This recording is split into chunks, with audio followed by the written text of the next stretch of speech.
Breaking news is developing right now in Oregon as Ammon Bundy has been taken into FBI custody. There are shocking developments as well as video inside the compound coming out right now. What we know so far is that the Bundy brothers and 4 supporters were arrested during a traffic stop 20 miles away from the compound at 4:25 p.m. today. Officials said in a news release shots were fired during the arrest and 2 people who were with the Bundys were struck.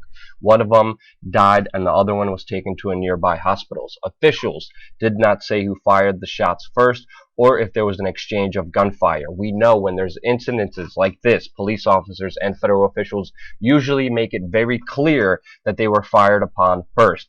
They do not say this in the official first reports that are coming out right now. The person who was shot and killed was LaVoy Finicum. According to the people that I am talking to right now, he was very well liked.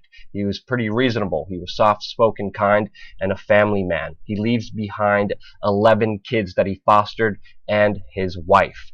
According to Nevada Assemblywoman Michelle Forey, she is saying that she spoke to Ammon Bundy's wife, who spoke to Ammon Bundy when he was in the back of the police car Tuesday night.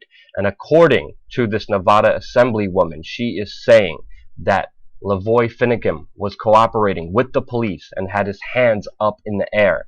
Then he was shot 3 times. She confirmed this report on her Twitter account, which you could see in the description below, and fact check all the details that are coming out right now. According to Talk Network News, which is also on the ground in Oregon reporting on everything, LaVoy Finicum was shot in cold blood and that he was unarmed.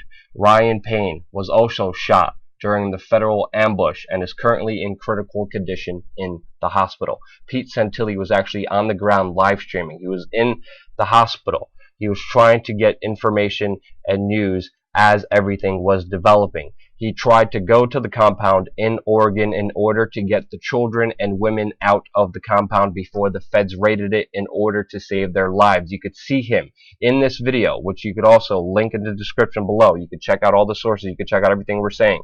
He was arrested, and federal authorities are saying he is also going to be charged with a federal felony charge with conspiracy to impede officers of the United States from discharging their official duties through the use of force, intimidation, or threats. Now, Pete Santilli is an independent live streamer. He's an independent journalist. He was there on the ground, and yet he's being charged with these felony charges as we're speaking, according to authorities. Now, there's a YouTube account called Defend Your Base. They are releasing videos right now inside the compound telling people to come and to help and support them.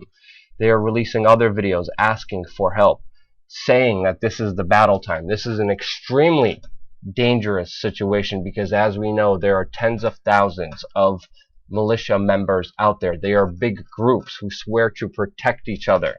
There is still a militia group occupying this federal building, which could lead to a possible civil war.